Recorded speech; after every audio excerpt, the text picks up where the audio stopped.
पाकिस्तान ने 22 साल बाद ऑस्ट्रेलिया में वनडे सीरीज जीत ली। तीसरे वनडे में ऑस्ट्रेलिया को 8 विकेट से शिकस्त देकर 3 मैचों की सीरीज 2-1 से अपने नाम कर ली। 141 रन का हदफ बासानी 2 विकेट पर हासिल कर लिया। बॉलर्स के बाद ओपनिंग जोड़ी ने भी कमाल कर दिया। 84 रन की शराकत बनाई। साइम अयूब 42, अब्दुल्ला शफीक 37 रन बनाकर आउट हुए। कप्तान रिजवान ने 30 और बाबर आजम ने 28 रन बनाए। ऑस्ट्रेलिया 140 रन बनाकर आउट हुआ था। नसीम शाह और शाहीन शाह अफरीदी ने 3 विकेटें ली। हारिस राउफ मैच और सीरीज के बेहतरीन खिलाड़ी करार पाए।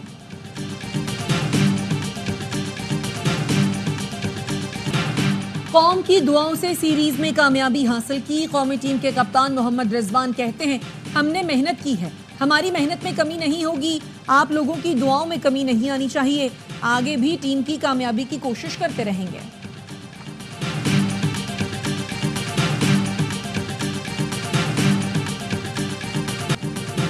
पाकिस्तान को वर्ल्ड चैंपियंस को हराने पर मुबारकबाद। साबिक कप्तान वसीम अकरम कहते हैं, ऑस्ट्रेलिया को उन्हीं के होम ग्राउंड पर हराना बड़ी कामयाबी है। मेरे लिए फख्र की बात है कि ये मनाजिर मैंने कमेंट्री बॉक्स से देखे। साबिक इंग्लिश खिलाड़ी केवन पीटरसन बोले कि इसलिए कहता हूं, पाकिस्तान को टैलेंट पर तवज्जो देनी चाहिए। एबी डिविलियर्स ने कहा, मेहमान टीमों की जीत का नया ट्रेंड शुरू हो गया।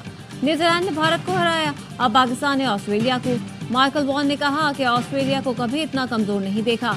हफीज ने लिखा, ओजी ओजी मोए मोए। वका यूनस, एलन विलिंगटन ने भी टीम की सीरीज में कामयाबी पर मुबारकबाद दी।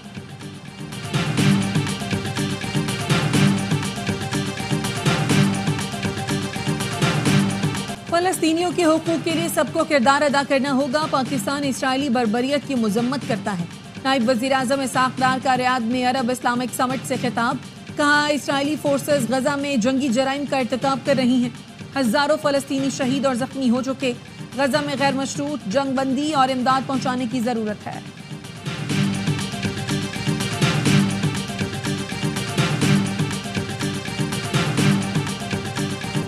दहशतगर्दी के खिलाफ जंग हर पाकिस्तानी की जंग है। इस जंग में सिर्फ जीत ही पहला और आखिरी ऑप्शन है। बलोचिस्तान में अमन के लिए हर मुमकिन ताउन जारी रखेंगे। वफाकी वज़ीर दाखिला मोहसिन नकवी की वज़ीर आला बलोचिस्तान सरफराज बुख्ती से मुलाकात में गुफ्तगू। कोयटा रेलवे स्टेशन पर खुदकुश हमले के बाद की सूरत हाल का जायजा। अवाम के जानो माल के तहफ़्फ़ुज़ के लिए इक़दाम पर तबादला ख्याल। वज़ीर आला बलोचिस्तान ने कहा, अमन व अमान यकीनी बनाने के लिए मज़ीद इक़दाम उठा रहे हैं। मुट्ठी भर अनासिर तकरीबी कार्रवाइयों में मुलव्वस हैं। शुमाली वजीरिस्तान के इलाके स्पनबम में इंटेलिजेंस की बुनियाद पर ऑपरेशन 6 खवारिज हलाक, 6 जख्मी। ISPR के मुताबिक हलाक खवारिज सिक्योरिटी फोर्सेस के खिलाफ कार्रवाइयों और शहरियों के कत्ल में मुलव्वस थे। इलाके में सैनिटाइजेशन ऑपरेशन भी किया गया। सिक्योरिटी फोर्सेस मुल्क से दहशतगर्दी की लानत खत्म करने के लिए पुरअज़्म हैं। सदर आसिफ जरदारी और वज़ीर आज़म शहबाज शरीफ का शुमाली वजीरिस्तान में कामयाब ऑपरेशन पर सिक्योरिटी फोर्सेस को खिराज तहसीन। सदर ने कहा, दहशतगर्द अनासिर के खात्मे के लिए कार्रवाइयाँ जारी रखी जाएंगी। वज़ीर आज़म ने कहा, दहशतगर्दी के मुकम्मल खात्मे के लिए कौम सिक्योरिटी फोर्सेस के शाना बशाना है। अफगानिस्तान की सरजमीन दुश्मन ममालिक इस्तेमाल कर रहे हैं। हमने मिलकर दहशतगर्दी का मुकाबला करना है। गवर्नर क़ाबिल पख्तूनख्वा फैसल करीम कुंडी कहते हैं, सूबाई हुकूमत को मशवरा है, जलसे जुलूसों का वक्त नहीं, सूबे में अमन व अमान कायम करने का वक्त है।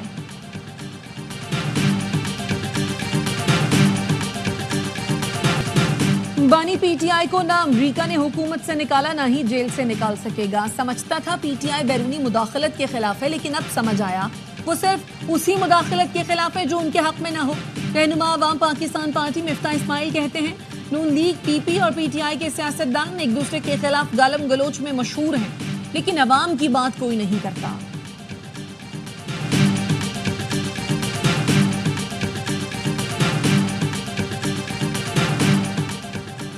बेगुनाह लोगों को निशाना बनाने वालों का मजहब और इंसानियत से कोई ताल्लुक नहीं।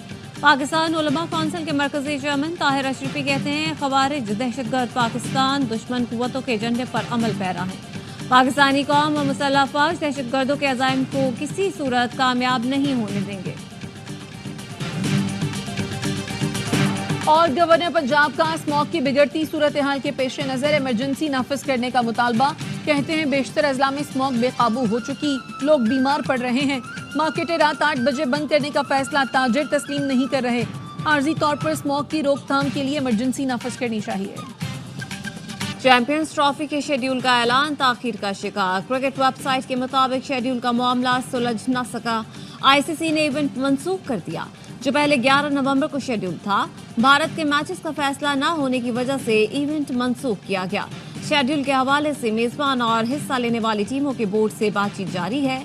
आईसीसी ने 100 डेज के हवाले से तकरीब रखी थी। तकरीब में शेड्यूल का ऐलान किया जाना था।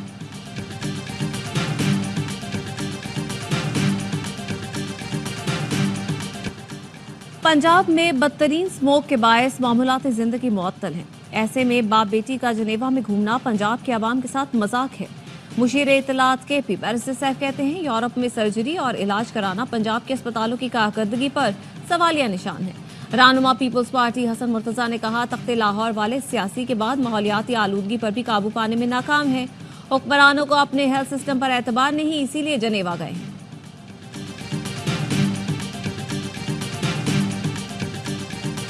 आप इस खुशी में न रहे, आप इस ट्रम्प बम की खुशी में। यूएसए की अपनी पॉलिसी और पाकिस्तान की अपनी पॉलिसी। अभी आप इसमें कि ट्रम्प के नाम से एनआरओ मिलेगा, कभी नहीं मिलेगा। ट्रंप के नाम पर बानी पीटीआई को एनआरओ नहीं मिलेगा। बानी पीटीआई की रिहाई के लिए अमेरिका में लॉबिंग सवालिया निशान है। विफाकी वजीर अमीर मकाम कहते हैं मुल्क में सियासी अदम इस्तेहकाम की साजिश हो रही है।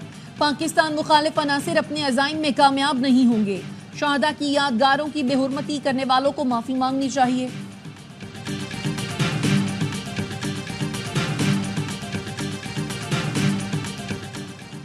मसला आईपीपीएस का नहीं, पावर सप्लाई का है। 10% बिजली वो लोग इस्तेमाल करते हैं जो बिल अदा ही नहीं करते। साबिक वजीर खजाना मिफ्ताह इस्माइल का तकरीब से खिताब। कहा पीटीआई की हुकूमत ने नुकसान करते हुए पेट्रोल सस्ता किया। हमारी हुकूमत आई तो पेट्रोल सस्ता करने के लिए पैसे नहीं थे। बेहतर मईशत के लिए हिकमत अमली बनाई जाए तो महंगाई कम हो सकती है।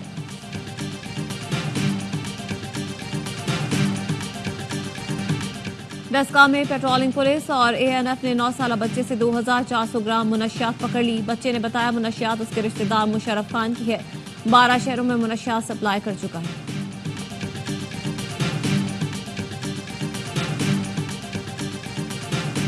मुस्तहकम और माहौल दोस्त पब्लिक ट्रांसपोर्ट सिस्टम की फराहमी हुकूमत सिंध का आज़म है। वज़ीर इत्तलात सिंध शर्जील मेमन का वर्ल्ड पब्लिक ट्रांसपोर्ट डे पर पैगाम। कहा पीपल्स बस सर्विस समेत पब्लिक ट्रांसपोर्ट के तमाम मंसूबों पर फख्र है। आलूदगी कम करने में ईवी बस सर्विस हुकूमत सिंध का इनकलाबी इक़दाम है। हुकूमत सिंध पहली बार डबल डेकर बस भी मुतारफ करवाने जा रही है।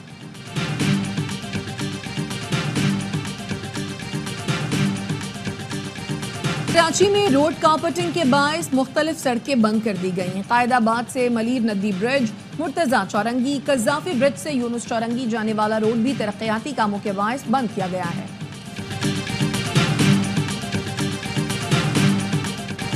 गजा और लबनान में इसराइली जाहिया जारी। 24 घंटे में गजा में 44 और लबनान में 34 अफराद शहीद।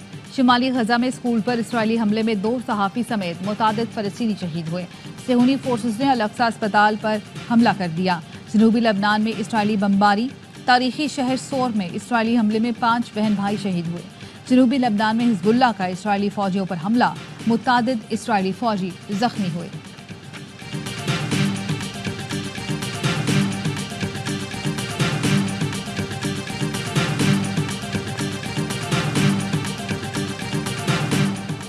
कतर ने गजा में जंगबंदी के लिए सालिसी की कोशिशें मुअत्तल कर दी। कतरी वजारत खारजा का कहना है इस बात को कबूल नहीं करेंगे कि सालिसी पर उसे ब्लैकमेल किया जाए। मुज़ाकरात को सियासी मकासद के लिए इस्तेमाल किया गया। बयान में कहा कतर इन कोशिशों को दोबारा तब शुरू करेगा जब फरीक़ैन जंग को ख़त्म करने के लिए अपनी आमादगी और संजीदगी का मुजाहिरा करेंगे।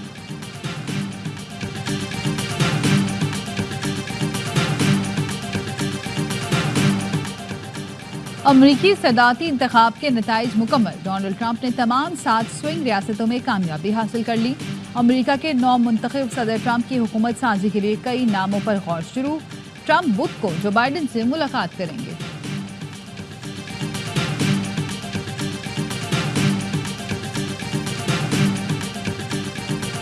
नफरत कभी अमेरिका को अजीम नहीं बना सकती। न्यूयॉर्क से सियाटल तक ट्रंप के खिलाफ मुजाहरे।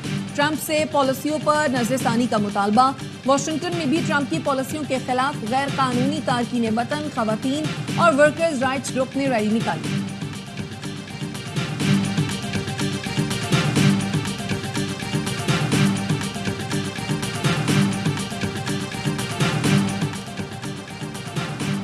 पाकिस्तानी कमर्शियल थिएटर के बानी और लेजेंड हिदायतकार सैयद फुरकान हैदर रिजवी अमरीकी शहर डैलस में इंतकाल कर गए। फुरकान हैदर ने मोइन अख्तर और उमर शरीफ को अपनी टीम में शामिल करके स्टेज को उरूज पर पहुंचाया। ड्रामा बायोनिक सर्वेंट, बकरा किस्तों पर, बुढ़ा घर पर है समेत 250 ड्रामे पेश किए।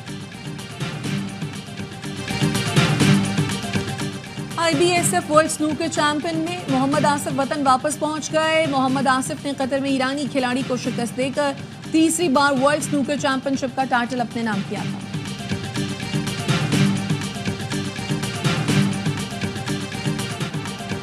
मुजफ्फरगढ़ नवी थल जीप रैली का आखिरी रोज, ट्रैक शदीद स्मोक की लपेट में, जीप रैली ताखीर का शिकार। प्रीपेड कैटेगरी की गाड़ियों में रेस मुतवक्किल, मुल्क के नामवर रेसेस टाइटल जीतने के लिए तैयार।